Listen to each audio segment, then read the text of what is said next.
आज ना सकाळीच आमच्याकडे पावसाने हजेरी लावलेली होती. वातावरण एकदम मस्त तयार झालेलं होतं आणि खूप दिवसांनी पाऊस पडत होता. तर मग सकाळी म्हणलं चला आवरून घ्याव्या आणि मस्तपैकी आंघोळ वगैरे झाल्यानंतर मस्त देवपूजा करून घेतली आणि स्वामींचं दर्शन घेऊन कामाला सुरुवात केली. आज तर खूप गडबड चाललेली होती. मयंकला शाळेत पाठवायचं होतं आणि एवढा पाऊस पडत असताना चहा नाही होणार असं होणारच नाही. तर चहा मस्तपैकी घेतला आणि नंतर म्हणलं चला लवकर स्वयंपाक करून घ्यावा. का तर आमच्या मॅडम झोपल्या होत्या. त्या एकदा कामात आल्या की काम होत नाही म्हणून पटपट करून घेतलं. मयूचा टिफिन बनवला, त्याची शाळेची पूर्ण तयारी करून घेतली आणि मग त्याला शाळेत पाठवलं. त्यामुळे ते माझं तर हे दररोजचं रुटीन चालू झालेलं आहे. मग मयंकची तयारी करून घेतली शाळेची. मयंकचं शाळेचं पूर्ण आवरलं, तर मग त्याला शाळेत सोडायला घेऊन गेले. त्याच्यानंतर मग घरी आले. पाणी भरण्याचा एक मोठा टास्कच असतो. ते तांब्याचं भांडं घासायचं म्हटलं ना की पूर्ण एक 15-20 मिनटं जातात.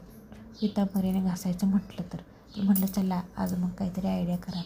तुम्ही बघू शकताय आज हे भांडं बघा किती खराब झालेलं, त्याच्यावर पाण्याने डाग वगैरे पडलेले. तर म्हटलं ही ट्रिक वापरावी. तर ह्यासाठी ना मी सायट्रिक ॲसिड, लिंबू आणि थोडंसं मीठ हे असं एकत्र करून मिश्रण करून घेतलं आणि त्या लिक्विडचा आज म्हटलं प्रयोग बघूया काय होतो आहे. आज हा व्हिडिओ ना मी यूट्यूबला बघितलेला. तर म्हटलं चला आज आपण ना ह्याची ट्राय करून बघूया. तर ते पूर्ण असं विरघळवून घेतलं आणि त्याच्यानंतर म्हटलं बघूया आपण आज. बघितलं का मी टोपणावरती मी ट्राय करते. तर जिथं थेंब पडतात ना तिथं बघा क्लीन होतं एकदम मस्तपैकी. तर एकदम झटपट भांडी घासायचा पर्याय शोधला ना तर हा एकदम मस्त आहे. मला खूप आवडला. चला म्हणलं आता पटपट घासून घ्यावे. तर मग ह्याच्यावरची बघा तुम्ही बघू शकता जिथं पाणी पडते ना तिथून ते एकदम क्लीन दिसते. बघा क्लिअर कसं दिसते एकदम झटपट होतं घासून. माझं तर दररोजचं टेन्शनच गेलं. म्हटलं चला आज मस्तपैकी सापडलेलं लवकर बघा कसं क्लीन एकदम क्लिअर दिसते, नवीन असल्यासारखं. एक पण नाही डाग दिसत त्याच्यावरती.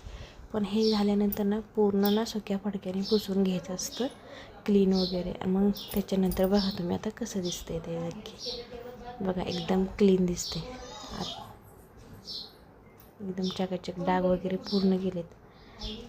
आणि झटपट काम करायचं म्हटलं ना भांडी घासणं तर एकदम छान उपाय, एकदम मस्त आहे तो. तुम्ही पण नक्की ट्राय करा. बाय.